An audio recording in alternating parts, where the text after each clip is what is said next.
घेऊन तिथून घरी गेलो असतो. तुम्ही आलात त्याच्यामुळं ही कार्यक्रम संपन्न होतोय.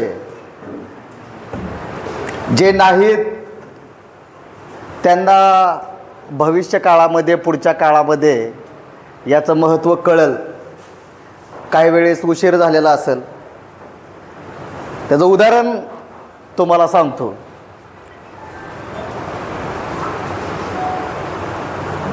तुम्ही सगळे प्रतिष्ठित आणि गावामध्ये वजनदार शब्दाला किंमत असणारी माणसं आहे.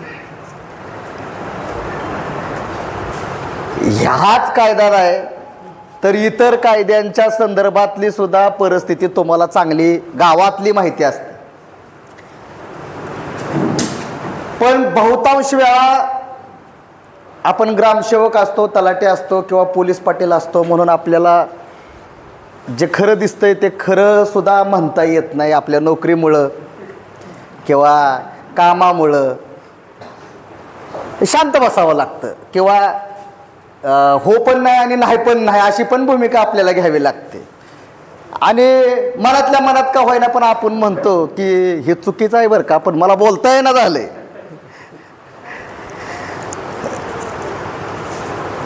तुमची परिस्थिती तिथं तशी होती, काहींची परिस्थिती त्यांच्या वरिष्ठांच्या तिथं तशी होती, आणि आमची परिस्थिती आमच्या वरिष्ठांच्या तिथं तशी होती. त्याच्यामुळे मर्यादा ह्या प्रत्येकाला आहे. आणि त्या मर्यादेमुळंच आपली संस्कृती अशी आहे ती जगात सर्वोत्तम आहे. सर्व जगातल्या संस्कृतींचा अभ्यास केल्याच्या नंतर आपली जी संस्कृती आहे ती संस्कृती, ती लोकशाही ही जगात सर्वोत्तम आहे. हे तुम्ही अनेक राज्य आणि अनेक देश फिरल्याच्या नंतर, अनेक देशांच्या संविधानाचा अभ्यास केल्याच्या नंतर, तिथल्या लोकशाहीचा अभ्यास केल्याच्या नंतर तुमच्या लक्षात येईल. या 2009चा गृह विभागाचा जो शासन निर्णय आहे त्या 9च्या शासन निर्णयानुसार ताणतणावाची माहिती पोलीस पाटलांनी प्रभारी अधिकारी आणि कार्यकारी दंडाधिकारी यांना जर दिली नाही तर पोलीस पाटलांना निलंबित करावं, त्यांच्यावर शिस्तभंगाची कारवाई करावी, त्यांना बडतर्फ करावं असा शासन निर्णय 2009चा आहे.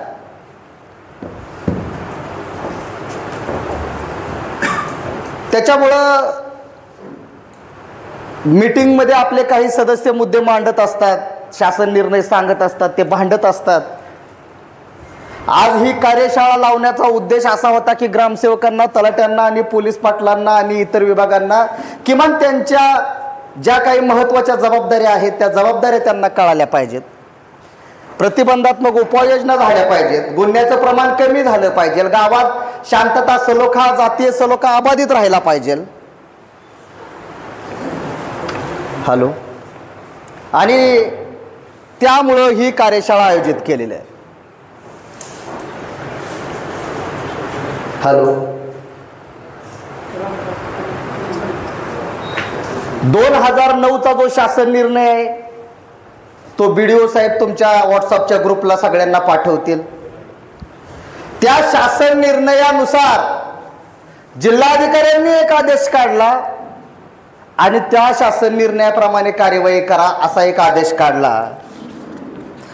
हा जो आदेश माझ्या हातामध्ये जिल्हाधिकाऱ्यांच्या सहीचा आहे त्याच्यातला 21वा मुद्दा तुमच्या संदर्भातला आहे. गावात, शहरात रस्ता, पाणी, वीज, बहिष्कार, अतिक्रमण, शिक्षण, आरोग्य, स्मशानभूमी, घरकुले, शेती, जागा, जमीन, शिक्षणातील भेदभाव, आंतरजातीय विवाह, वस्तीतील तक्रारी व इतर स्थानिक वाद निर्माण झाल्याचे तक्रार समितीस प्राप्त झाल्यास तहसीलदार, पोलीस निरीक्षक, भूमी अभिलेख, मंडल अधिकारी, तलाठी, ग्रामसेवक यांना आदेशित करून प्रथम प्राधान्याने कार्यवाही करण्यासाठी लक्ष घालून नागरिकांवर अन्याय अत्याचार होणार नाही, तसेच स्थानिक वादाचे रूपांतर दखल पात्र गुन्ह्यात होणार नाही, याबाबत सर्वतोपरी दक्षता घ्यावी. आता हे रस्ता, पाणी, वीज, बहिष्कार, अतिक्रमण, शिक्षण, आरोग्य, स्मशानभूमी हे सगळं आपल्याशीच निगडीत आहे. रस्त्यावरून काय किरकोळ वाद असेल, तुम्ही तात्काळ तिथं दखल दिली, घेतली, तुम्हाला वाटतंय राजकारण आहे, वाढू शकते किंवा एकाची बाजू घेणं इथं अपेक्षित ठरणार नाही, तुम्ही एक पत्र प्रभारी अधिकारी आणि कार्यकारी दंडाधिकारी यांना काढू शकताय, BDO साहेबांना पाठवू शकताय. आणि या गावामध्ये या कारणांवरून असं चाललेलं आहे, मला असं वाटतंय की काहीतरी होऊ शकतं, तुम्ही वेळीच ह्याची दखल घ्यावी. याला म्हणतात प्रतिबंधात्मक उपाययोजना करण्यासाठी उचललेलं पाऊल. म्हणजे प्रतिबंधात्मक उपाययोजना करणं म्हणजे नक्की काय करणं, तर कलेक्टर साहेबांनी ते स्पष्ट केलं. त्याच्यामुळं आपल्याशी संबंधित, ग्रामसेवकांशी संबंधित जे काही आहे त्याच्याशी संबंधित आपण BDO साहेबांना असेल, पोलीस PI साहेबांना असेल, तहसीलदार साहेबांना असेल, याची माहिती तुम्ही लेखी द्यायला पाहिजे. ज्याप्रमाणे पोलीस पाटलांवर तशी जबाबदारी आहे, तशी या सगळ्या बाबींवरती आपली सगळ्यांची जबाबदारी आहे. यापूर्वी जे झालं ते झालं. यापूर्वी असा कुणी अहवाल पाठवला होता का, तर नव्हता पाठवला. त्यावेळेस ते चालत होतं, कारण सुप्रीम कोर्टाच्या जजमेंटची अंमलबजावणी करण्याचे आदेश हे गृह मंत्रालयाने, केंद्रीय गृह मंत्रालयाने, कलेक्टर साहेबांनी, विभागीय आयुक्त साहेबांनी हे 4थ्या महिन्यामध्ये, एप्रिल महिन्यामध्ये दिलेलं आहे. त्याच्यामुळं इथून पुढं मला माहिती नव्हतं हे असं होतं, मला सांगितलं नव्हतं, हे असं तुम्हाला म्हणता येणार नाही, आपल्या मित्रांना तसं म्हणता येणार नाही. आणि विनाकारण अनावधाने आपल्यावर कायद्याचा बडगा कुणी उगारू नये, आपण त्याच्यामध्ये जाऊ नये, याच्यासाठी आपल्याला प्रिकॉशन घेणं गरजेचं आहे. आणि प्रतिबंधात्मक उपाययोजना बहुतांश गावांमध्ये असे काही प्रकार नसतात, बहुतांश गावांमध्ये असतात. याच्यावरती मोठा अभ्यास झाला भारतभर, महाराष्ट्राचाही अभ्यास झाला, याचाही अहवाल केंद्राला पाठवण्यात आला. आणि त्याच्यानंतर ॲट्रॉसिटी का होतात, तर हे सगळे शहरात आणि गावामध्ये स्थानिक वाद जे आहेत, त्या स्थानिक वादातून गुन्हे घडत आहेत. हे शासनाच्या निदर्शनास आल्यावरती शासनाने उचललेलं हे महत्त्वपूर्ण ऐतिहासिक पाऊल आहे की जे तुम्ही आता शिकत आहात.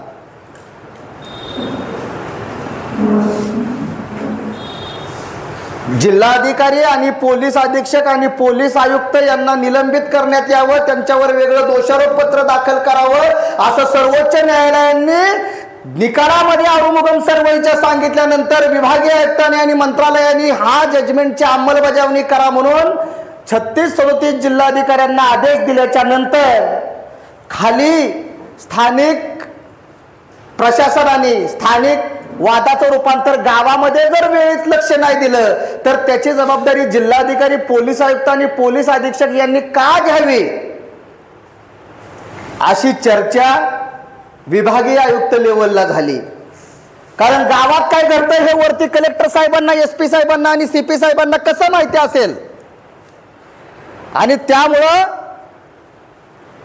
ही जबाबदारी खाली ग्रामसेवक, तलाठी आणि पोलीस पाटील यांच्याकडे वर्ग करण्याची आणि त्यांची जबाबदारी निश्चित करण्याच्या बाबतीत हा आदेश या ठिकाणी कलेक्टर साहेबांनी काढला.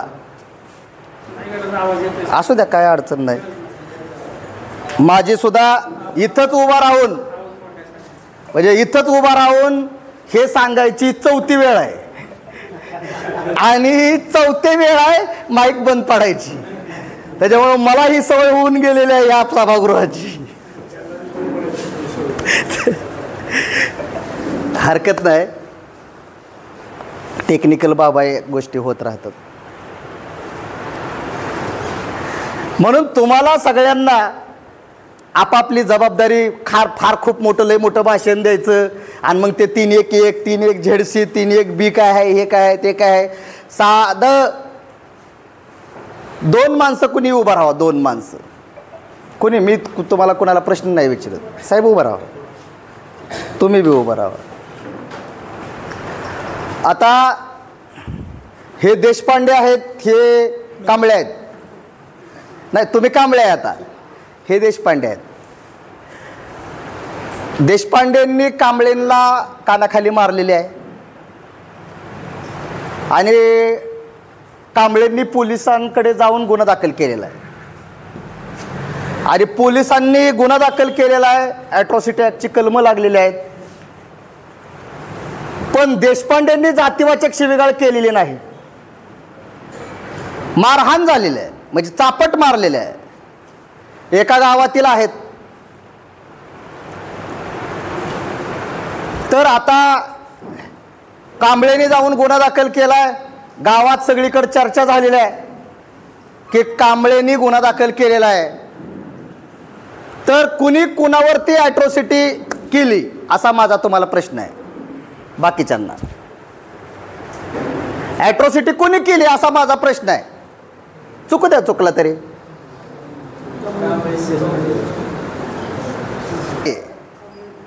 पांडेवर ॲट्रॉसिटी केली. कुणी कुणावर ॲट्रॉसिटी केली? कांबळेने देशपांडेवर ॲट्रॉसिटी केली. हा जो समज आहे, हा समज 1989 पासून ते 2025 पर्यंत आहे, आज देखील आहे. देशपांडे ॲट्रॉसिटी शब्दाचा अर्थ मराठी अत्याचार आहे. अत्याचार. देशपांडेंनी कानाखाली मारले, अत्याचार झाला का नाही झाला? झाला. कांबळेने गुन्हा दाखल केला. काय गुन्हा दाखल केला?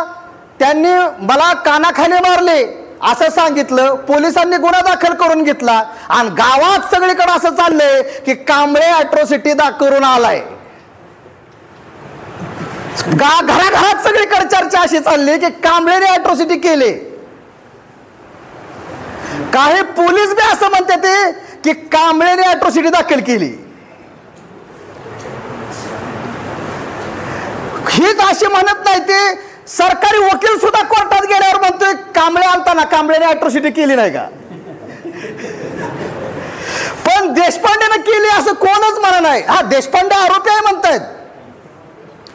हा, देशपांडे आरोपी आहेत असं म्हणतायत, पण ॲट्रॉसिटी कांबळेने केली असं म्हणतायत. कांबळेने मार खाल्लाय. हा जो आपला समज आहे, बसा साहेब, हा जो आपला समज गैरसमज आहे. ॲट्रॉसिटी कुणी केली? देशपांडेंनी मारहाण केल्यामुळे देशपांडेंनी त्यांच्यावर ॲट्रॉसिटी केली. कांबळेने तर त्याची तक्रार दिली.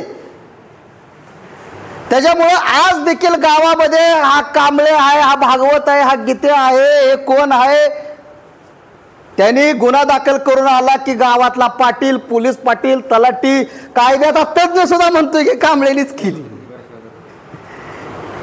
हा एवढा साधा समज, गैरसमज हा आज तागायत आपल्याकडे आहे. तुम्ही नुसता शब्द उलटून बघा. देशपांडेंनी ॲट्रॉसिटी केली आणि गावात अशी चर्चा करा, बघा काय होतं.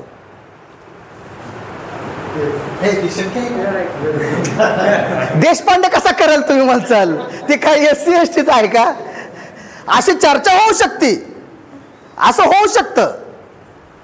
पण आपल्याला आपण तो शब्द प्रयोग बदलला पाहिजे. ह्या कायद्याचं नाव अनुसूचित जाती जमाती अत्याचार प्रतिबंधक आहे. महिलांवर अन्याय अत्याचार झाला तर त्याला सुद्धा ॲट्रॉसिटी म्हणतात. ती महिला कुठल्याही जातीची असेल, तर इंग्रजी शब्द. पण ॲट्रॉसिटी म्हणलं की आपल्या डोळ्यापुढं ती एवढंच आलेलं आहे आणि ते आपल्याला आजपर्यंत माहिती आहे. आता मी दुसरा असा शब्द प्रयोग उच्चारला की कांबळेला कानाखाली मारली, पण जातीवाचक शिवीगाळ बिलकुलच केलेली नव्हती. आणि गावात अशी चर्चा आहे की कांबळेचा वडील आणि देशपांडेचा वडील ही दोघं लय मित्र होती. ओळखीचे आहेत, मित्र आहेत, एका ताटात जेवलेले आहेत, खूप चांगले संबंध आहेत, एकामेकांना पैशाची सुद्धा मदत केलेली आहे. कांबळेंनीही कधी देशपांडेला केलेली आहे आणि देशपांडेंनीही कधी कांबळेंना केलेली आहे. मग ही जी ॲट्रॉसिटी केलेली आहे ही साफ खोटी आहे आणि खोटं करून कांबळे गावात आलाय. अशी गावातला पाटील बिटील सगळं ती मंडळी सगळीजण साहेबांकडे आलेली आहेत आणि साहेबांना म्हणतायत, PI साहेबांना, की साहेब आमच्या गावात असलं बिलकुल होत नाही, आम्ही रोज एकामेकांच्या ताटात बसून जेवतो, ओपनच्या जागेवर ना मी तर निवडून आणलाय त्याला, आणि तरी सुद्धा ही असली जातीवाचक केस तुम्ही कशी काय दाखल करून घेतली. म्हणून कांबळेंनी खोटं केलंय अशी चर्चा तंटामुक्ती अध्यक्ष करतोय, पोलीस पाटील करतोय, पार्टी प्रमुख करतोय. राजकीय लोकांनी करू द्या, ती त्यांचं भांडवल असते. पण तुम्ही आणि आम्ही काय करतोय? आपण सुद्धा या गैरसमजातून बाहेर आलं पाहिजे. त्याच्यामुळं कायद्यात जातीवाचक शब्द उच्चारल्यावरती ॲट्रॉसिटीचं हे कलम लागेल असं एकही कलम 2016च्या अगोदर नव्हतं. बघा, मी लय महत्वाचं सांगतोय, तुम्ही अचंबितच होताल. विशेष सरकारी वकील या ठिकाणी अमोलजी सोनवणे आहेत. अनेक आरोपींना त्यांनी शिक्षा लावलेली आहे. त्यांचा कन्व्हिक्शन रेट महाराष्ट्रातल्या, पश्चिम महाराष्ट्रातल्या सगळ्यात जास्त आहे. त्यांच्या पुढेही मी बोलतोय, माझं जर चुकीचं असेल तर त्यांनी नंतर उठून ते क्लिअर करावं अशी माझी त्यांना विनंती आहे. एखादा शब्द इकडे तिकडे झाला तर PI साहेबांनी त्याच्यावरती बोलावं अशी माझी त्यांना विनंती आहे, जर काही चुकीचं गेलं तर. पंढरपूरमध्ये करकम गावांमध्ये एक बिअर बार होत होतं. त्या बिअर बारला मातंग समाजाच्या एका व्यक्तीने विरोध केला की शाळेच्या बाजूला बिअर बार होते, मी हे होऊ देणार नाही. बिअर बारला सगळ्यांनी परमिशन दिली, यस हित झालं पाहिजे म्हणून. आणि हा शिवपालक नावाचा एकटाच कार्यकर्ता लढत होता अख्ख्या गावाला. अख्खं गाव म्हणतंय की हो दे की शाळेच्या पुढं, गावात अजून इतकी दारूची धंदा आहे तर त्याला काय होईना, शाळेच्या पुढं झालं म्हणून काय झालं, अशी बी काही लोक वकालत करते ती. पण हा एकटा माणूस म्हणतोय की शाळेच्या पुढं मी चालू देणार नाही. आणि मग आपली एक्साईज डिपार्टमेंटचे DYSP आणि PI ही बी सत्य घटना सांगतोय, हे त्या गावात आले घटनास्थळ पाहणी करायला की शाळेपासून हे किती अंतर आहे. आणि तिथं ह्या धनाजी शिवपालकला बोलवून घेण्यात आलं आणि हा शिवपालक तिथं त्याला सांगायला गेला की साहेब माझी तक्रार अशी आहे, इथं शाळा आहे. तेवढ्यात बिअर बारचा जो कोणी मालक आहे त्यांनी त्याला असं ढकललं, धक्का दिला आणि तू इथं का आलाय, इथनं निघून जाय. मारलं नाही, कानाखाली मारली नाही, शिवीही दिली नाही, धक्का मारला आणि तू इथून निघून जा असं म्हटले. असं म्हटल्यावरती हा तक्रारदार पोलीस स्टेशनकडे गेला, तक्रार दिली आणि पोलिसांनी गुन्हा दाखल केला आणि ॲट्रॉसिटीच्या कलमानुसार गुन्हा दाखल झाला. बघा नीट ऐका, ॲट्रॉसिटीच्या कलमानुसार गुन्हा दाखल झाल्यावरती बिअर बारच्या माणसाच्या त्या बाजूनी त्याची जी आखी पार्टी आहे ती पार्टी, ZP, पंचायत समिती सदस्य सगळे पोलीस स्टेशनला आली. कहर तर त्यावेळेस झाला की एक्साईजचे पोलीस आणि DYSP सुद्धा आले आणि ते असे म्हणले की जातीवाचक शिवीगाळ बिलकुल झाले नाही, आमची साक्ष घ्या. त्यावेळेस होनमाने साहेब म्हणून तिथं DYSP होते आणि DYSP जे तपास DYSPकडे होता त्यांनी सगळ्यांच्या साक्षी नोंदवल्या. 164 जबाब कोर्टामध्ये झाले आणि ते जे तपासी अधिकारी होते ते म्हणले काय झालं होतं तर आरोपी म्हणला मी त्याला असं ढकललं, धक्का मारला आणि इथून जा म्हण. त्याला बोलवलं कोणी होतं तर त्याला एक्साईजच्या साहेबांनी बोलवलेलं होतं. एवढा त्याचा जबाब झाला. एक्साईजच्या साहेबांचा असा जबाब झाला की तुम्ही कशाला गेला होता तर अशी स्थळ पाहणी करायला गेलो होतो.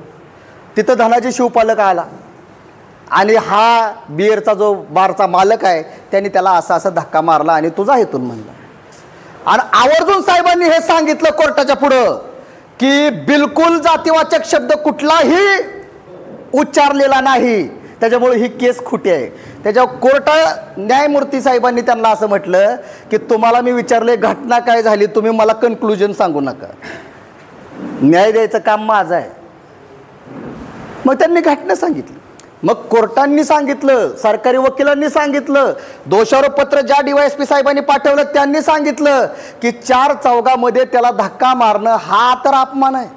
त्याला बाहेर काढणं, जी सगळ्या लोकांना तिथं येऊन ती बोलू शकतायत, येऊ शकतायत, सगळं गाव येऊ शकतंय, बोलू शकतंय, हा एकटा बोलू शकत नाही, हा तर बहिष्कार आहे. आणि मग हीच खरी ओरिजिनल ॲट्रॉसिटीची केस आहे. ही मी तुम्हाला कळायसाठी उदाहरणासह सांगतोय की जातीवाचक शब्द उच्चारल्यावरती 3(1)R हे कलम लागतं. हे 2016ला आलं. मग तुम्ही म्हणसाल 2016 पूर्वी ज्या केसेस दाखल होत होत्या त्या कशा होत होत्या, ती पोलिस कशी दाखल करून घेत होती, कशी दाखल करून घेत होती, म्हणजे त्याचा अर्थ एकच होता की अपमानित करण्याचा, सार्वजनिक ठिकाणी जाणून बुजून अपमान करण्याचा. पण SC STच्या माणसांना बी असं वाटायचं की जातीवाचक शब्द उच्चारल्याशिवाय ॲट्रॉसिटीचा कलम लागत नाही. आणि जे बिगर SC STचे आहेत त्यांना सुद्धा हे माहित आहे की जातीवाचक शब्द उच्चारला नाही तरी बी ह्यांनी माझ्यावरती ॲट्रॉसिटी केली. हे दोन्ही समज आणि गैरसमज आज तागायत समाजामध्ये रूढ आहेत. आणि त्याच्यामुळं गावातलं वातावरण थोडंसं का होईना हे बिघडतं की बिगर SC STचे माणसं आहेत त्यांना बी वाईट वाटतं की अरे हे असं काय आपण केलं नाही आणि कशाला वाढवून चढवून सांगायचं. आणि SC STच्या माणसाला असं माहित आहे की मी हे सांगितल्याशिवाय पोलीस काय माझी ॲट्रॉसिटीची केस घेत नाही, त्याच्यामुळे मला हाणलेलं मारलेलं मी नंतर सांगतो, पण जातीवरनं बोललाय हे पहिल्यांदा सांगतो. कारण पोलीस तसं घ्याय नाहीत, ॲट्रॉसिटीचं कलमच लावा नाही. उत्तरेश्वर कांबळे किंवा आमका माणूस पोलीस स्टेशनला गेल्यावर त्यांनी सांगितलं मला हाणमार झाली, मला ढक्क देत बाहेर काढल्यावर ॲट्रॉसिटीचं कलमच लागलं नाही. मग उत्तरेश्वर कांबळे म्हणले की मी एक आयडिया करतो, ह्याच्यात अजून थोडं वाढवून सांगतो की जातीवरनं मी मला बोलले ती बरं का. मग पोलीस म्हणतंय ठाणे अंमलदार थांबा साहेब तुम्ही कुठं आहे, ही जरा ॲट्रॉसिटीचं सांगायला लागलंय. तोपर्यंत ते ठाणे अंमलदार ते म्हणून ही ॲट्रॉसिटी आहे, हे हा अत्याचार आहे.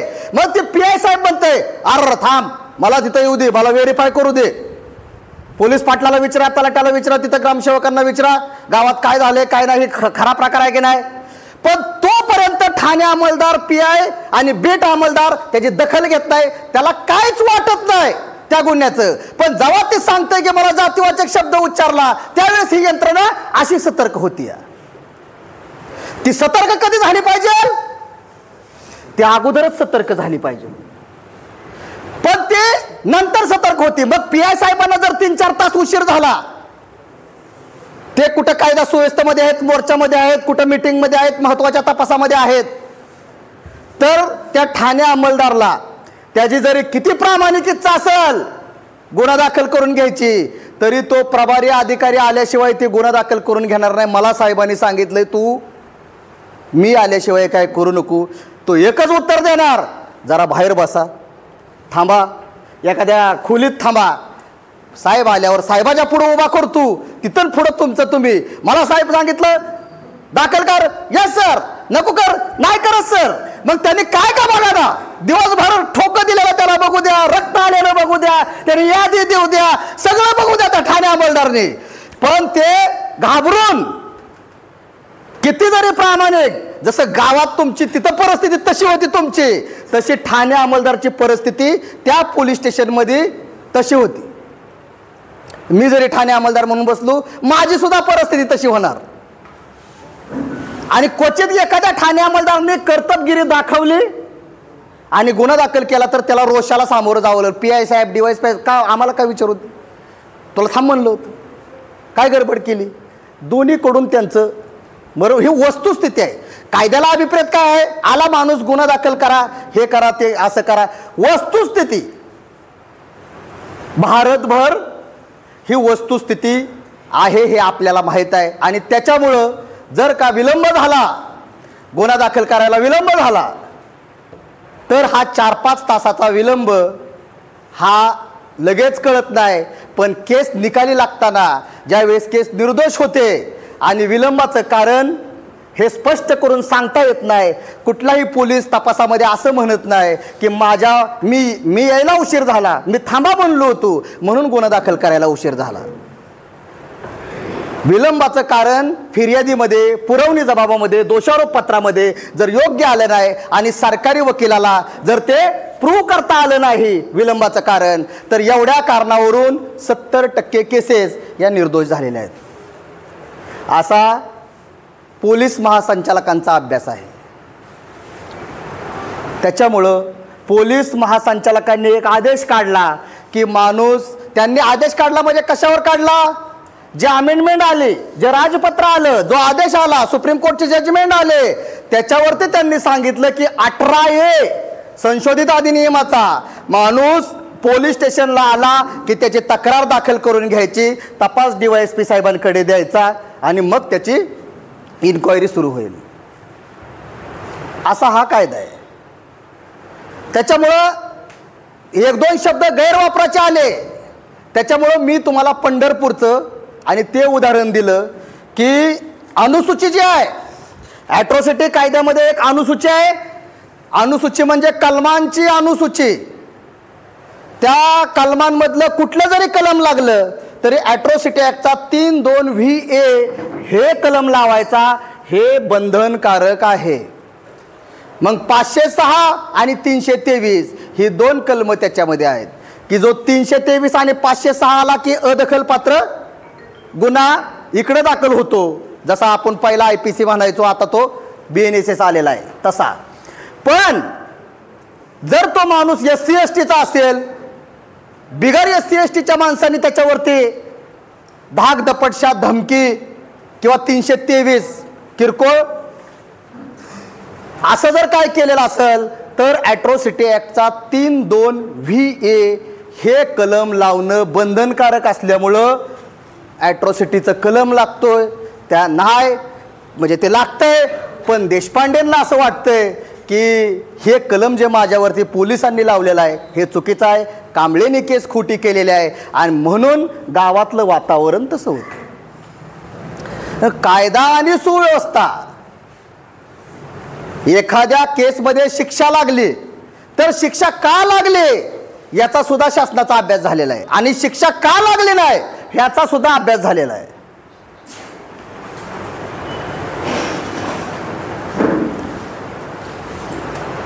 कांबळेंनी एखादा खून केला, ती देशपांडेंनी बघितलाय. आता मी ॲट्रॉसिटीचं बोलत नाही, मी असा सर्वसाधारण बोलतोय. कांबळेंनी खून केला, देशपांडेंनी बघितलाय. देशपांडेंची लय प्रामाणिक इच्छा आहे पोलिसांना सांगायचे की हा खून मी बघितलेला आहे. पण देशपांडेच्या डोळ्यापुढे त्याची 2 लेकरं आली, बायको आली आणि हे कांबळे सुटून आल्याच्या नंतर किंवा त्याचे नातेवाईक, पै पाहुणे, आमके तमके मला हाणतील, मला मारतील, मला खलास करतील, हे त्याच्या डोळ्याच्या पुढं आलं देशपांडेच्या. त्याच्यामुळं देशपांडे घाबरलाय. देशपांडेला प्रामाणिक इच्छा आहे की ज्याचा जीव गेलाय त्याच्या बाजूने मला उभं राहायचं आहे, पण त्याच्या डोळ्यापुढे हे आलेलं आहे. आणि तिथं जर एखादा कर्तव्यदक्ष पोलीस अधिकारी नसेल तर तो देशपांडे साक्ष द्यायला धजवणार नाही. देशपांडेला एखादा पोलीस म्हणला, हे का काळजी करतोय, मी इथं जोपर्यंत आहे बदलून जात नाही तोपर्यंत पोलीस संरक्षण. आणि पोलीस संरक्षण द्यायची काय आवश्यकता आहे? बघूच कसला गुंडा आहे, 30 मार खान आहे का कोण आहे, काय चांगल्या चांगल्यांचे आम्ही जिरावलेले आहे, ते बघूच काय करतोय. तुझ्या केसाला धक्का लागू देत नाही. तू साक्षीदार आहे, विटनेस आहे. तू कुणाचा विटनेस आहे? महाराष्ट्र शासनाचा विटनेस आहे. तुझ्यामुळे केस प्रूव्ह होणार आहे. तर फिर्यादी आणि साक्षीदारांच्या संरक्षणानुसार ही विटनेस प्रोटेक्शन ऍक्ट नुसार तुला आम्ही संरक्षण देतो, काळजी करू नको. असं जर एखादा पोलीस अधिकारी म्हणला, चटकन देशपांडे म्हणतो, साहेब मी साक्ष द्यायला तयार आहे. आणि असं ज्या वेळेस होत नाही, असं ज्या वेळेस पोलीस अधिकारी म्हणत नाही, त्यावेळेस हा देशपांडे साक्ष देत नाही, देशपांडेच्या बाजूने कोणी देत नाही आणि कांबळे निर्दोष होते, कारण पुरावा मिळत नाही. काय? कारण भक्कम पुरावा मिळत नाही. आता पोलिसांकडे पोलीस प्रोटेक्शन सगळ्यांना द्यायला एवढं पोलीस बळ नाही, पण एक कर्तव्यदक्ष अधिकारी कोणीही नुसता गावात जाऊन शांतता कमिटीच्या बैठकीमध्ये जरी म्हटलं देशपांडेच्या केसाला जरी धक्का लागला तरी तुझा जामीन कॅन्सल करून टाकेन आणि केसचा निकाल लागेपर्यंत तुला जेलमध्ये सोडवेन. बिलकुल देशपांडे 24 तास माझा फोन चालू आहे, काय अडचण आली फोन करायचा. हे ज्या वेळेस एखादा PI एखादा DYSP त्याला हे देतो त्यावेळेस साक्षीदार मिळतो आणि केस प्रूव्ह होते, केस प्रूव्ह होते. आजच्या घडीला पोलिसांना माहिती मिळत नाही. त्याचं कारण काय आहे? सोशल मीडिया आहे, सगळं आहे, इतके सगळं पुढं तंत्रज्ञान गेलेलं आहे. आणि एवढं सगळं असताना, जग एवढं फास्ट झालेलं असताना, ज्या वेळेस कुठल्याही माणसाला असं वाटतं की मी दिलेली माहिती ही गोपनीय राहील, त्यावेळेस तो माणूस 100% महत्वाची जी माहिती आहे ती पोलीस विभागाला देतो. पण ज्या वेळेस त्याला असं वाटतंय की मी जर ही माहिती दिली की इथं गांजा, चरस, ड्रग्ज विकलं जातंय आणि मी माहिती दिलेली फक्त PI साहेबांना माहिती दिली होती, तर आरोपीला तर पकडून नेला, पण संध्याकाळी आरोपीच्या घरचे माझ्याच घरी कसे आले, असं जर कळलं, असं जर झालं तर कुणीही माणूस माहिती देत नाही. ही वस्तुस्थिती आहे. माहिती देणाऱ्या माणसाला संरक्षण. सगळी माणसं तशी नाही आहेत, पण अपवादात्मक परिस्थितीमध्ये तशी परिस्थिती उद्भवती. आता एखाद्या केसमध्ये, परवा अकलूजच्या एका केसमध्ये ॲट्रॉसिटीमध्ये साहेब 5 वर्षाची शिक्षा झाली. तर आता 5 वर्षापूर्वीची केस आहे बघा, मी काय सांगतोय, शिक्षा 5 वर्षापूर्वीची आहे केस. तपास त्यावेळेच्या DYSP साहेबांनी केला, अटक त्यावेळेच्या PI साहेबांनी केले. ती लोक बदलून गेली, पण ती लोक बदलून गेली ज्या ज्या वेळेस कोर्टामध्ये त्यांच्या इतर साक्षी असायच्या, इतर केसेसच्या वेळी, त्यावेळेस ते तिकडून येतानाच फिर्यादी आणि साक्षीदारांना त्यांनी एक व्हॉट्सअपचा ग्रुप केलेला आहे की मी अमक्या केसमध्ये साक्ष देण्यासाठी माळशिरस कोर्टामध्ये येत आहे. तर मी पाहिलेल्या केसेस ह्या एक 8-10 केसेस आहेत, त्याच्यातले विक्टीम, विटनेस, फिर्यादी, साक्षीदार यांना जर कोणती अडचण असेल तर मला त्यांनी माझी साक्ष झाल्याच्या नंतर शासकीय विश्रामगृहामध्ये भेटावं, मी 1 तास तिथं तुमच्यासाठी आहे. मग ती माणसं सांगायची साहेब त्याला जामीन मिळालेला आहे, खोड्या काढतोय, दबाव टाकतोय, खोट्या किशी करायला बघतोय, ही माणसं मध्ये घालतोय. आणि मग हे बदलून गेलेले जे साहेब आहेत ते 1 तासासाठी तिथं आहेत, पण ते एक फोन करतायत DYSPंना, PIला की मी बघितलेले ह्या केसेस आहेत, माझ्या ह्या फिर्यादीला, साक्षीदाराला आमका त्रास होतोय, जरा ह्याच्यामध्ये लक्ष द्या.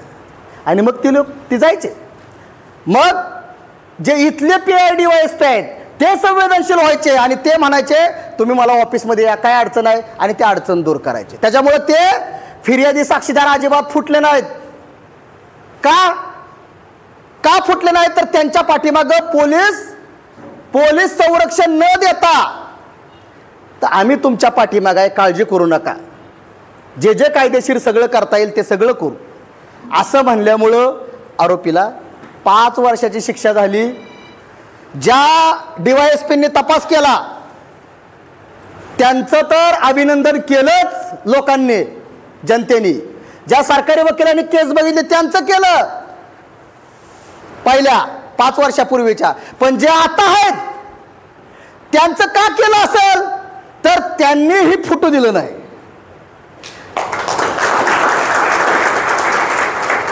जी बदलून गेलेली आहे ती गेलेली आहे ती, त्यांनी त्यांचं काम चोख केलं आहे, पण जे आलेले आहेत त्यांचं हे काम किती चोख आहे. आणि त्यांनी जर त्यांचं कामगिरी चोख नाही केली, हे पहिलं झालेलं आहे, काय आता मी करू, माझ्या पुढे जे आलंय ते मी बघतो, असं जर केलं तर मग पहिल्याही केसमध्ये आपला जो निकाल आहे तो वेगळा बघायला मिळतो। हे ॲट्रॉसिटीजच नाही तर सगळ्याच केसमध्ये हे लागू होतं, सगळ्याच।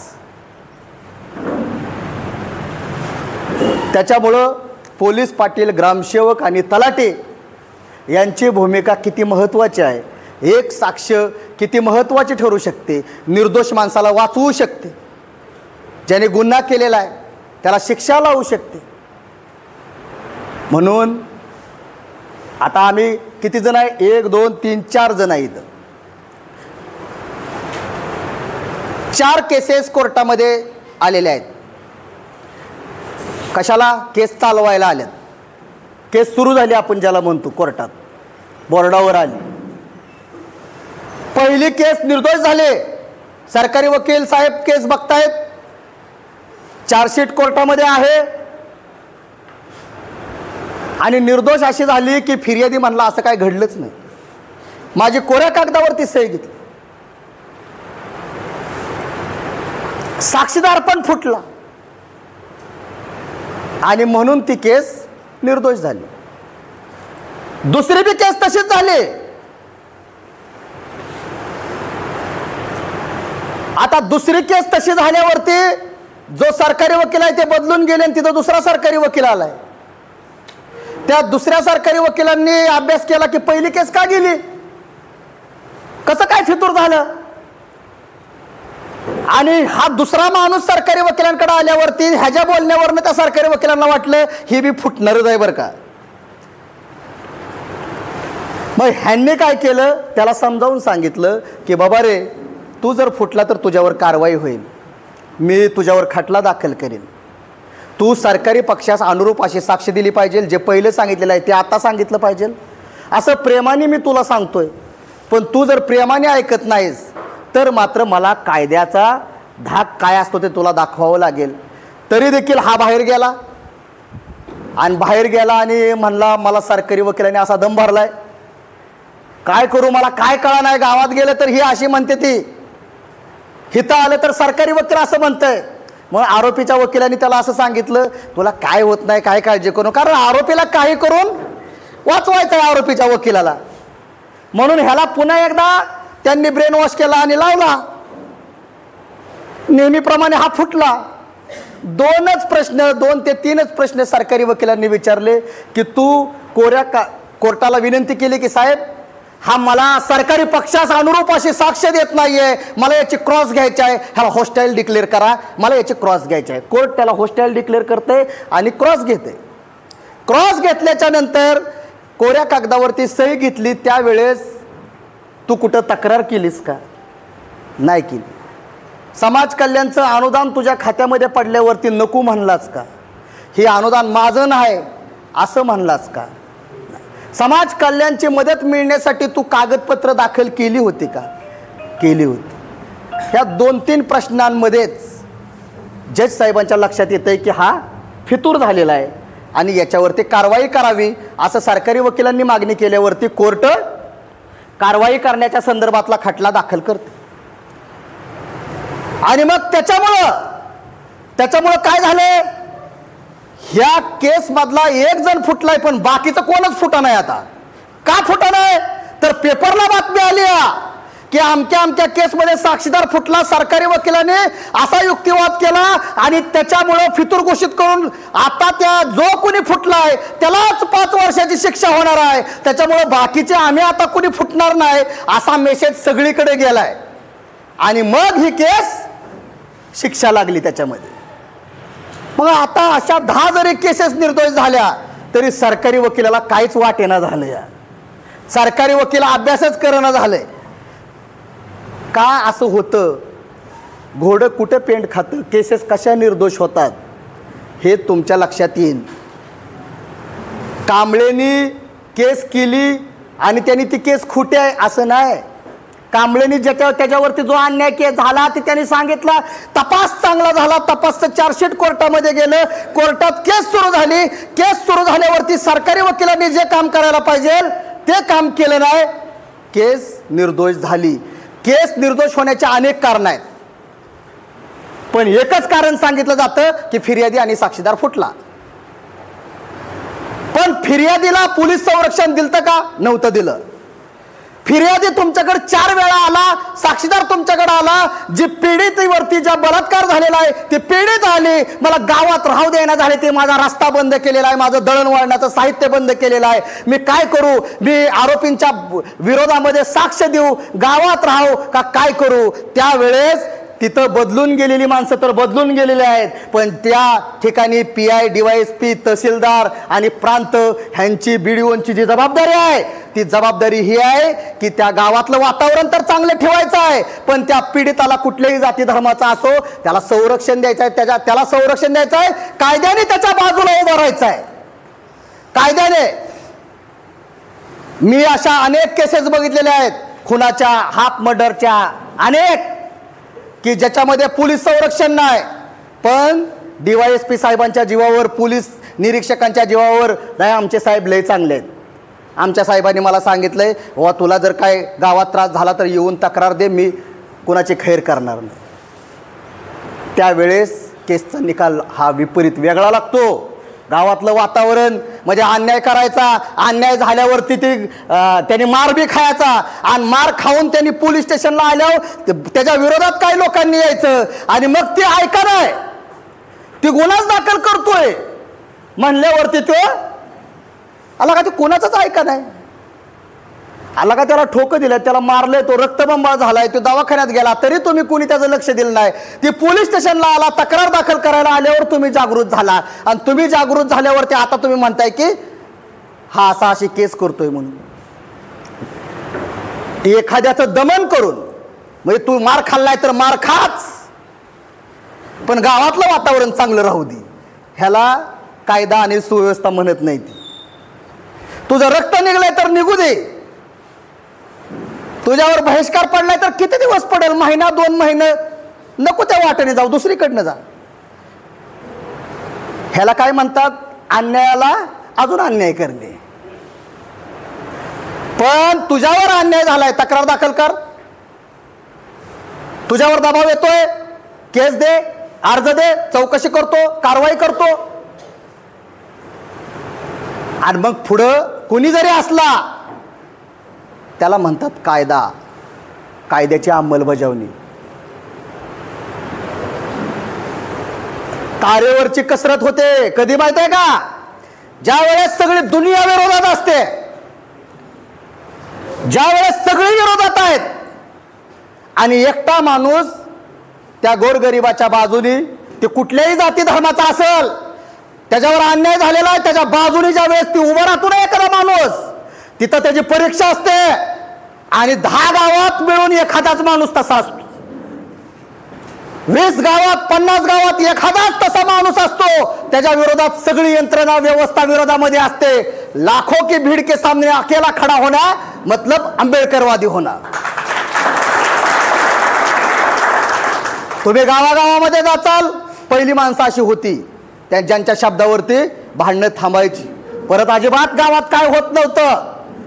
ती जाती धर्माची कुठलेही असलेली त्याच्या पलीकडे जाऊन विचार करायची, आणि गावात त्यांच्या शब्दाला किंमत होती. तुमचेही वाडवडील तसे असतील, तुम्हालाही माहिती असतील की ज्यांनी गावातले तंटे खूप चांगल्या प्रमाणे मिटवलेले आहेत. आमचं म्हणणं नाही की बाबा इथं असं होत नाही, तिथं तसं होत नाही. माझा अभ्यास ह्या तालुक्यासह 11 तालुक्यांचा आहे, 89 पासूनचा, 89 ते 2025 आहे. कुठली केस कशी निर्दोष झाली, काय झालं हे मला चांगलं माहित आहे. त्याच्यामुळं हितलंच नाही, महाराष्ट्राचा अभ्यास आहे, माझा एकट्याचा नाहीये. डॉक्टर बाबासाहेब आंबेडकर संशोधन प्रशिक्षण संस्था बार्टी पुणे ही शासनाची स्वायत्त संस्था आहे. त्या स्वायत्त संस्थेचा हे सगळा अभ्यास आहे. कार्यकर्ता कसा असावा, कार्यकर्ता कसा असावा. आता हे PI आहेत, उद्या बदलून DYSP होऊन इकडे तिकडे जातील, पण ह्यांनी तिथं गेल्यावर सांगायला पाहिजे. मी करमाळ्यामध्ये ड्युटी करत होतो, करमाळ्यामध्ये मी काम करत असताना हे 2 कार्यकर्ते असे भन्नाट होते की ते त्यांच्या जाती धर्माच्या माणसांवर अन्याय अत्याचार झाल्यावर तर लढायचे, पोलिसांना भिडायचे, आम्हाला म्हणायचे मोर्चा आंदोलन काढून. ते कायम शेवटपर्यंत 4-5 वर्षानंतर, 3 वर्षानंतर, 2 वर्षानंतर सुद्धा त्या पीडितांच्या सोबत तसेच उभा राहायचे. अनेक लोक त्यांच्या विरोधात असायचे, पण ही 2-4 माणसं मात्र ह्या अडीअडचणीच्या काळामध्ये लोकांच्या सोबत असायची. ती माणसं म्हणजे खतरनाक माणसं आहेत बरं का. मी तिथं नोकरी केलेली आहे. ही कुठे बी जाऊ द्या, DYSP होऊन जाऊ द्या, ॲडिशनल होऊ द्या, कुठेही जाऊ द्या, जो प्रामाणिक माणूस आहे त्याला शेवटपर्यंत किंमत मिळते. किती माणसात तुम्ही महाराष्ट्रात, भारतात कुठल्याही कोपऱ्यामध्ये जावा, तुम्ही जर दलाल आणि भडवे असाल तुम्हाला कुणी उभा करणार नाही. तुमच्याकडे बघण्याचा दृष्टिकोन हा संकुचित असणार कोणाचाही. कारण तुम्ही जे 10-15 वर्षात, 5 वर्षात काम केलेलं असतं त्या कामाची पोचपावती बोलत असते. तुम्ही प्रामाणिक असाल तर 15 वर्षाचं रेकॉर्ड कळतं. तुम्ही 15 वर्षात प्रामाणिक नसाल तर तुम्ही गद्दारांच्या यादीमध्ये जाता. ह्याला कुठलं हे नाही, म्हणजे ह्याला कुठलं कलम नाही, पण माणसाच्या मनात उतरतंय, समाजाच्या मनात उतरतं. ही लय मोठी शिक्षा आहे. स्वतःच्या मनामध्ये उतरणं हे सुद्धा लय मोठं आहे. माणसाला पोलीस स्टेशनला का जावं लागतं? एखादा नेता पोलीस स्टेशनला का जातो? 2 गोष्टी आहेत. एक तर तो कुणाला तरी वाचवायसाठी जाईल, मदतीसाठी आपण त्याला शब्द म्हणू, गावातलं वातावरण चांगलं राहावं ह्याच्यासाठी जाईल. एक तर ह्या पीडिताच्या बाजूने कोण नाही ह्याच्या बाजूने मी जातो. 2 त्याचा गुन्हा दाखल करून घेतला जात नाहीये, टाळाटाळ होती म्हणून मी जातो. अन्यथा पोलीस स्टेशनला जाण्याची गरज तुम्हाला काय आहे? का गरज? जाचाल का तुम्ही? ॲट्रॉसिटी कायद्यातली तरतूद अशी सांगते की गुन्हा दाखल झाला की त्याला फिर्यादी आणि साक्षीदारांचे अधिकार त्याला तिथंच समजावून सांगायचे.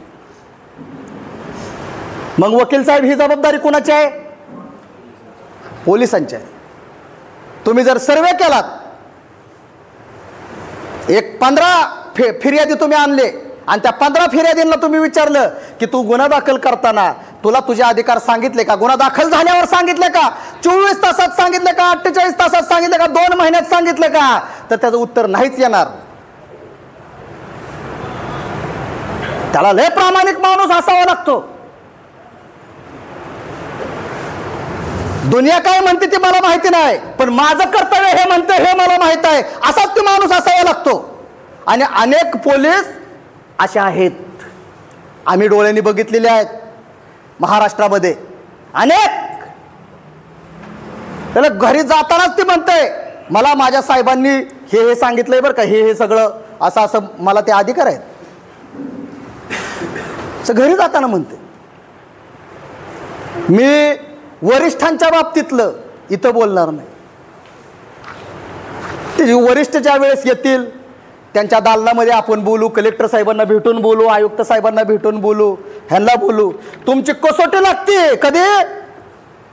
तुम्ही मंत्रालयामध्ये पाहिजे, विधी न्याय विभागाचे प्रधान सचिव पासून सगळे मोठे मोठे वकील, प्रधान सचिव आणि विधी न्याय विभागाचे प्रधान सचिव हे मुंबई उच्च न्यायालयाच्या दर्जाचे असतात. ते गृह विभागाचे मोठमोठे आला अधिकारी, पोलीस महासंचालक ह्यांच्या दालनात उभा राहून सुद्धा सगळी माणसं तुमच्या विरोधात आहेत, कायद्याच्या विरोधात आहेत. असं झालं तिथं खराब आंबेडकरवादी माणूस कळतो, संविधानाला मानणारा कळतो. शिव फुले शाहू आंबेडकर, छत्रपती शिवाजी महाराजांचं स्वराज्य तिथं कळतं. तर घरात बोलतंय आणि बाहेर गेले की म्हणते मला काय माहिती नाही. भांडला पावते काय ते म्हण आहे, ताकाला जाऊन हा हा अशी जी माणसं आहेत ती माणसं. असा कुठला कायदा आहे की त्याचा गैरवापर झाला नाही? एका कायद्याचं उत्तर द्यावं. कायदा वकील साहेबांनी सांगितल्याप्रमाणे दुधारी असतो. तपासाचे अधिकार पोलिसांना असतात. एखाद्या खोटं केस एखाद्या व्यक्तीने केले तर त्याचे सगळे तपासाचे अधिकार हे तपासी अधिकाऱ्यांना असतात. त्या तपासामध्ये जर खोटं निष्पन्न झालं तर फायनल तुम्ही कोर्टामध्ये घालवताय. आणि तिथं जर DYSP साहेबांनी आणि सरकारी वकिलांनी खोटं करणाऱ्याच्या विरोधात खटला व्यवस्थित लढला, त्याला जर 5 वर्षाची शिक्षा झाली खोटं करणाऱ्याला, तर परत कोणी खोटं करायला पुढे येत नाही, अजिबात येत नाही. खोटं करणारा माणूस ते गावातच पळतो, इकडं फिरकत बी नाही. ती सगळं काय येतं ते आता इन्व्हेस्टिगेशन ऑफिसर गुन्हा दाखल करून किंवा फायनल किंवा म्हणजे तपासामध्ये मला हे निष्पन्न झालं नाही. आता अशा किती केसेस आहेत की आमचा गुन्हा दाखल करून घेतला नाही म्हणून. गुन्हा दाखल करण्याची प्रोसेस ही पोलीस स्टेशनला असते, ठाणे अंमलदारांकडे असते. अर्ज का करतो माणूस? अर्ज कोणी सांगेल का करतो अर्ज? का तुम्हाला अर्ज का करावा लागतो? एक अजून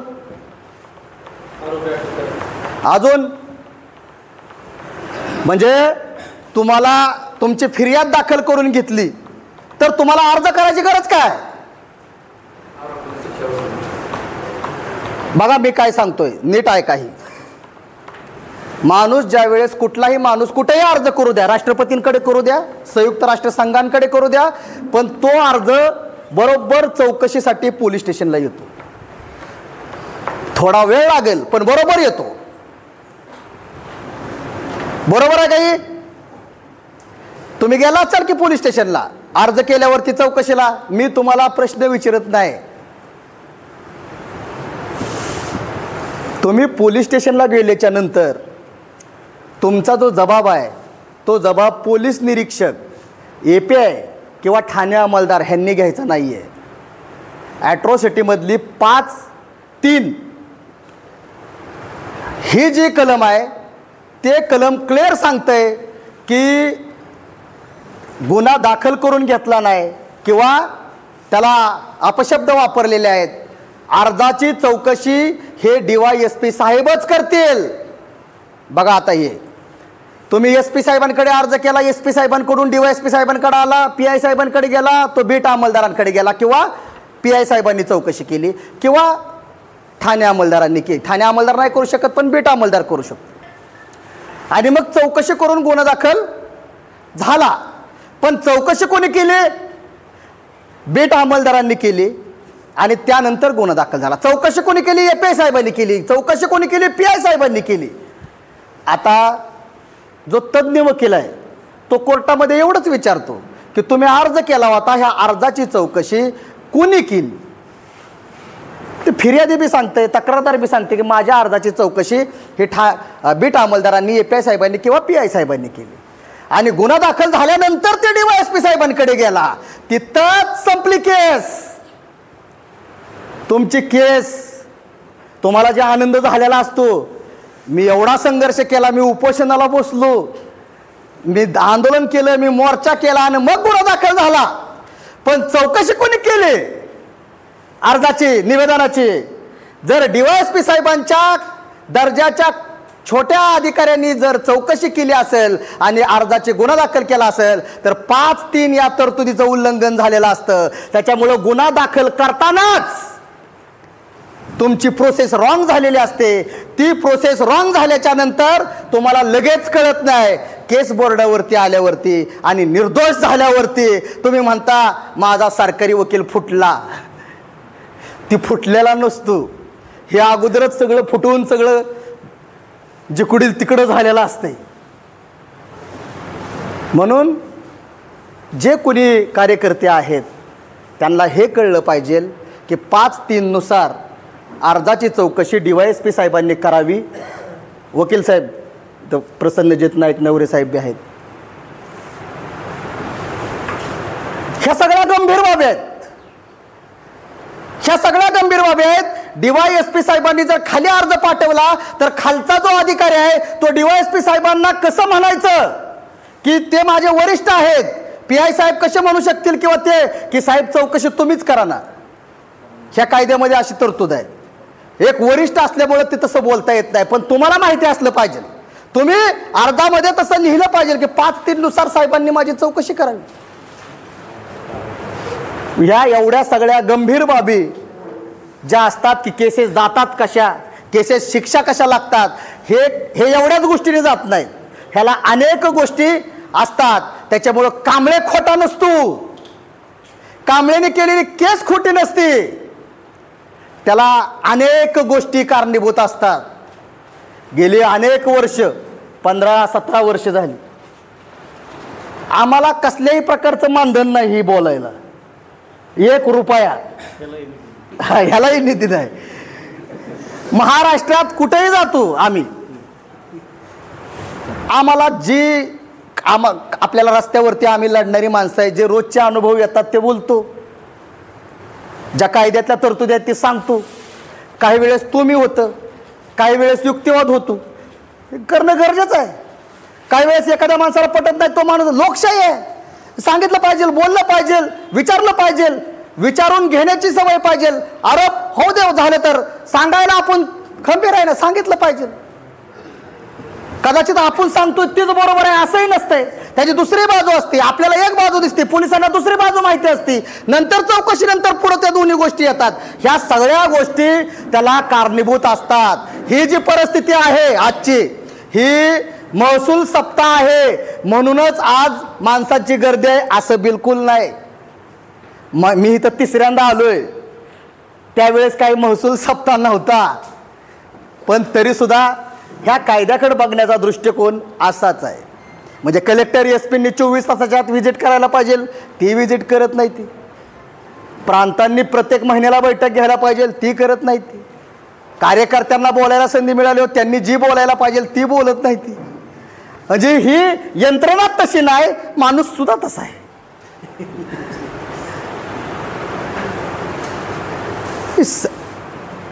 PI साहेब बसलेत, BDO साहेब आहेत, वैभव किती आहे, कोण आहे, मी सत्य, मी जी खोटं सांगितलंय ती तर सांगणारच, ज्याने खोटं केलं ती, पण खरं काय झालेलं आहे, दमन काय झालेलं आहे ते बी सांगणार.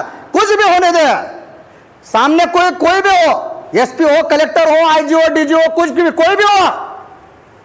मी माझा विचार, किती लोक गेली, गोळ्या घालून माणसांना मारण्यात आलं, पण विचारांशी प्रताडणा त्यांनी केली नाही.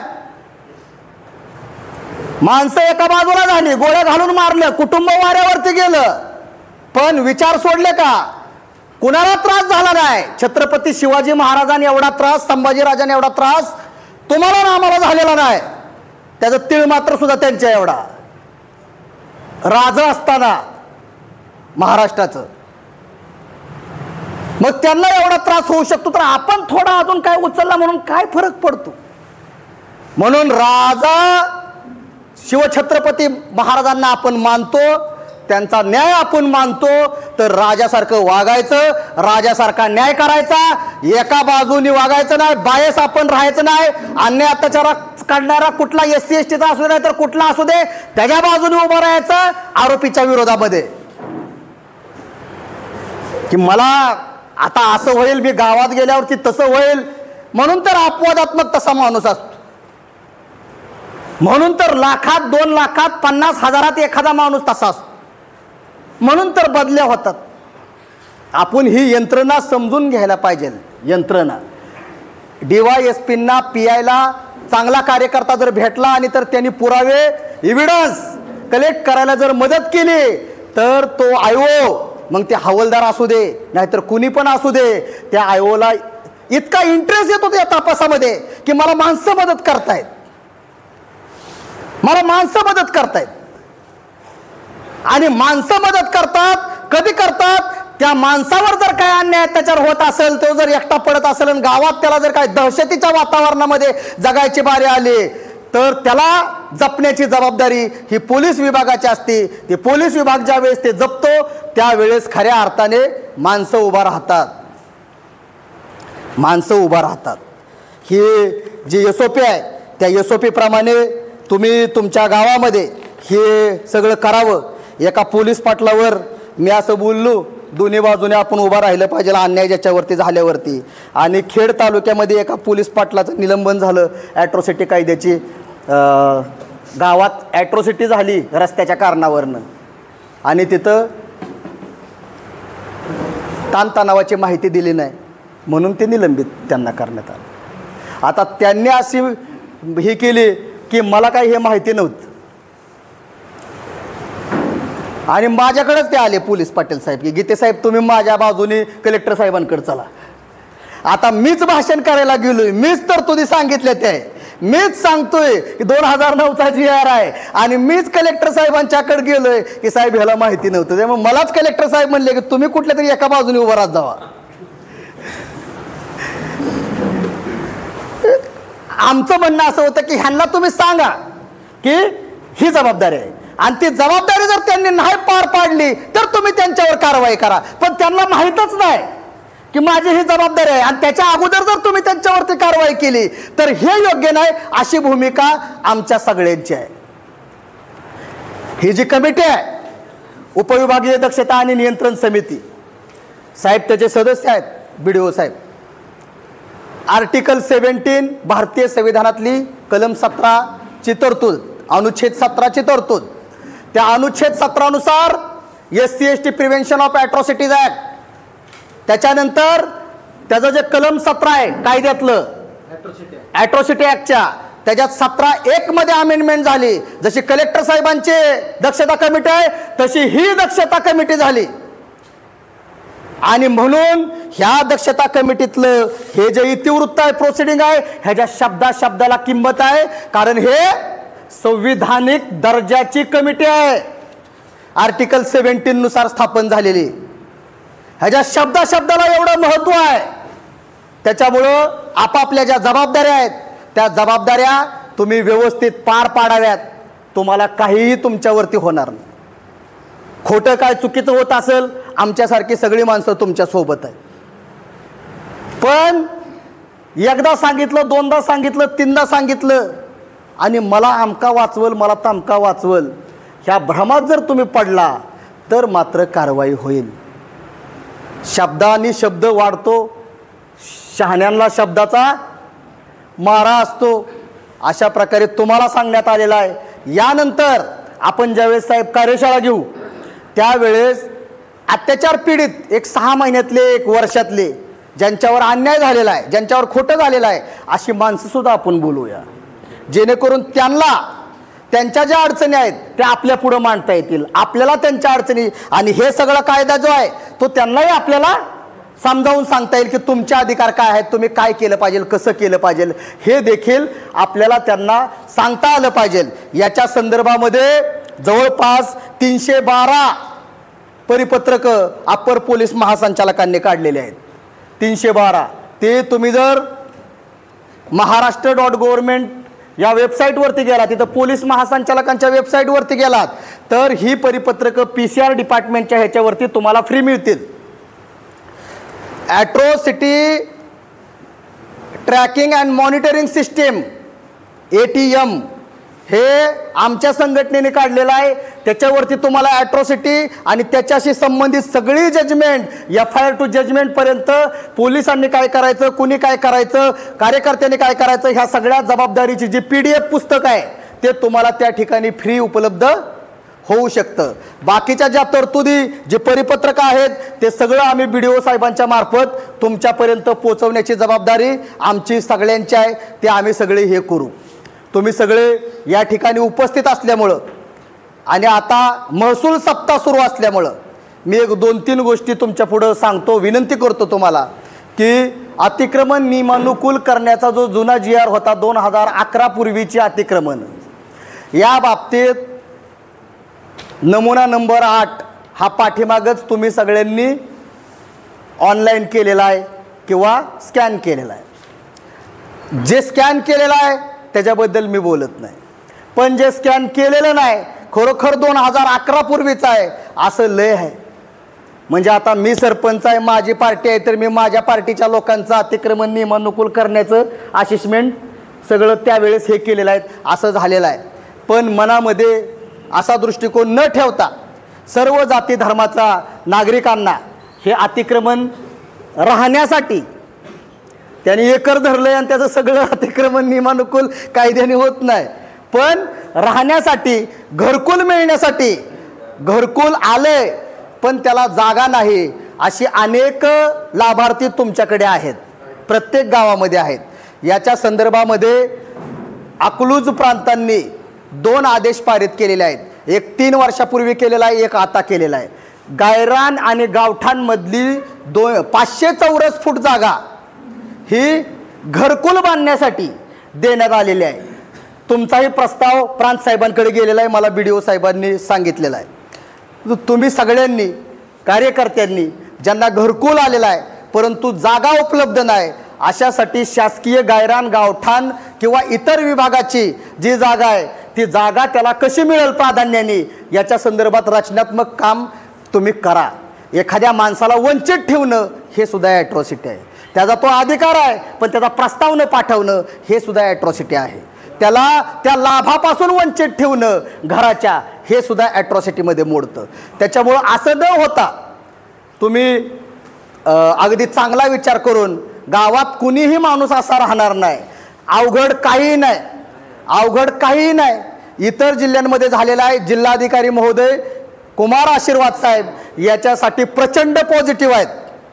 त्यांनी ह्याची एक SOP केलेली आहे. घरकुल आणि शासकीय जागा कुणाला कशी द्यायची याची एक SOP केलेली आहे. त्याच्यावर काही जणांचं काम सुरू असेल, काही जणांचं राहिलेलं असेल तर त्याचीही पूर्तता करा. अडचण येत असेल आम्हाला सांगा. दक्षता कमिटीमध्ये आम्ही आहे. आता ज्यावेळेस दक्षता कमिटीची मीटिंग लागेल त्यावेळेस मी सगळ्या सदस्यांना विनंती करतो की तुम्ही सगळ्या ग्रामसेवक साहेबांकडून हे जे प्रस्ताव BDO साहेबांनी पाठवलेले आहेत त्याचा परिपूर्ण प्रस्ताव म्हणजे जसा अकलूजला मिळालेला आहे जसा इतर ठिकाणी मिळालेला आहे परिपूर्ण म्हणजे ग्रामसेवकांनी सरपंचाचा ठराव काय असला पाहिजे त्याचा कमी दाबाचा पट्टा वरनं गेलेला आहे का हे सगळे तुम्हाला परिशिष्ट ते माहीत आहे.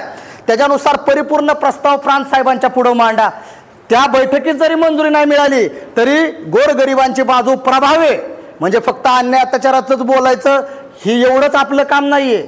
आपलं हे सुद्धा लय महत्त्वाचं काम आहे. अतिक्रमण नियमानुकूल करण्याचं, एखाद्याचं घरकुल मिळवून द्यायचं, घर मिळवून द्यायचं हे जे काम आहे हे लय मोठं काम आहे. ही काम देखील तुम्ही सगळीजण त्या ठिकाणी मांडचाल आणि नुसतं बोलणार नाही तर गावात जाऊन परिस्थिती बघचाल, ग्रामसेवकांना भेटचाल, तिथला तो प्रस्ताव घ्याचाल, BDO साहेबांना भेटचाल आणि जाचाल. नाहीतर तिथं एकदा बोललं घरी गेलं आणि परत दुसऱ्याच मिटिंगला यायचं आणि परत भाषण करायचं असल्याने लोकांची कामं होत नाहीत. त्याला पाठपुरावा म्हणजे पाठपुरावाच करणारा माणूस लागतो. त्याला मानसिक समाधान माणसाला मिळालं पाहिजे की मीही एवढं काम करू शकलो. मी काय कुठला राजकीय पदावरती नव्हतो पण हे पद मला काही दिवसांसाठी का व्हायना मिळालं आणि तिथं मी हे चांगलं काम तुमच्या पुढं करू शकलो असं सुद्धा तुम्ही करू शकता. दुसरी विनंती आम्ही BDO साहेबांना आता ही कार्यक्रम सुरू होण्याच्या अगोदर केली की या SOP मधला जो एक मुद्दा आहे मुद्दा क्रमांक 9चा त्याच्यानुसार सर्व जाती धर्माच्या नागरिकांना मोफत व दर्जेदार उपचार मिळण्यासाठी धर्मादाय रुग्णालयांमध्ये आणि महात्मा ज्योतिबा फुले जन आरोग्य योजना अंतर्गत अंगीकृत रुग्णालयांमध्ये हे सगळं व्यवस्थित मिळण्यासाठी एक बैठक लावावी जी अकलूजमध्ये पंढरपूरमध्ये लावलेली होती आणि त्याच्यानुसार तालुका आरोग्य अधिकारी आणि MPJAY आणि धर्मादाय रुग्णालय ह्यांची संयुक्त बैठक लावावी. धर्मादाय रुग्णालय जर करमाळ्यामध्ये त्या पातळीचं नसेल तर करमाळ्याच्या शेजारी बार्शी आहे, करमाळ्याच्या शेजारी कुर्डुवाडी आहे, तिकडं सोलापूर पण तुम्हाला आहे, आपला जिल्हा आहे आणि इथं मोठमोठी हॉस्पिटल जिथं सगळंच होतं आणि 3,80,000 उत्पन्नाच्या खालच्या माणसाला सगळ्याला फ्री द्यायला पाहिजे. हे धर्मादाय रुग्णालयामध्ये आणि महात्मा ज्योतिबा फुले जन आरोग्य योजनेअंतर्गत केशरी आणि पिवळा आणि यस यस यस पांढरं रेशन कार्ड सुद्धा म्हणजे आता सगळीच माणसं त्याच्यामध्ये शासनाने घेतलेली आहेत. त्याच्यामुळं ही एक मोठं काम करण्याची संधी आपल्याला उपलब्ध झालेली आहे. अनेक लोकांच्या तक्रारी आहेत. त्या तक्रारीच्या अनुषंगाने सगळ्या जाती धर्माच्या नागरिकांना दर्जेदार आणि मोफत उपचार मिळण्यासाठी आपल्याला ही पाऊल उचलावं लागणार आहे, मीटिंग घ्यावी लागणार आहे आणि ही यंत्रणा सुद्धा संवेदनशील करावी लागणार आहे जेणेकरून ही उपचार सुद्धा चांगल्या प्रकारचे मिळतील आणि कलेक्टर साहेबांचा जो उद्देश आहे, जो हेतू आहे तो साध्य होईल. याच्यासाठी BDO साहेब पॉझिटिव्ह आहेत, आग्रही आहेत आणि ते स्वतः डॉक्टर आहेत. म्हणजे ते स्वतः डॉक्टर असल्यामुळं मला जी रग लागते सांगताना ती त्यांना चांगली कळते. त्याच्यामुळं याच्यात चांगलं काम आपल्याला करता येईल. अनेक गोष्टी बोलण्यासारख्या आहेत, अनेक ज्या गोष्टी आहेत ते PI साहेबांच्या दालनामध्ये जाऊन, DYSP साहेबांच्या दालनामध्ये जाऊन आम्ही त्यावेळी त्यांना बोलू. जिथं चुकतंय तिथं बोललंच पाहिजे, पण आपलंही कुठं चुकत असेल तर आपणही बघितलं पाहिजे आणि आपल्याही चुका जर वरिष्ठांनी आपल्या निदर्शनाला आणून दिल्या कुणी, तर आपण त्याच्यामध्ये दुरुस्ती करायला शिकलो पाहिजे. एवढं सुद्धा आपल्याकडं लवचिकपणा असला पाहिजे. म्हणून महापुरुषांच्या विचारांच्या संदर्भामध्ये जी संतांची भूमिका तुम्ही सांगितली, जी संतांची आणि महापुरुषांची भूमिका आहे तीच आपल्या सगळ्यांची आहे, तोच उद्देश या ठिकाणी आहे. म्हणून ही कार्यशाळा काय तुम्हाला दम देण्याची कार्यशाळा नाही, तुम्हाला भीती घालण्याची कार्यशाळा नाही, आपल्याला आपले हक्क आणि अधिकार करण्याची ही कार्यशाळा आहे. म्हणून अधिक न बोलता तुम्हाला आता जे साहित्यरत्न लोकशाहीर अण्णाभाऊ साठेंची जयंती झाली त्या जयंतीच्या शुभेच्छा देतो आणि थांबतो. जय शिवराय, जय जिजाऊ, जय भीम.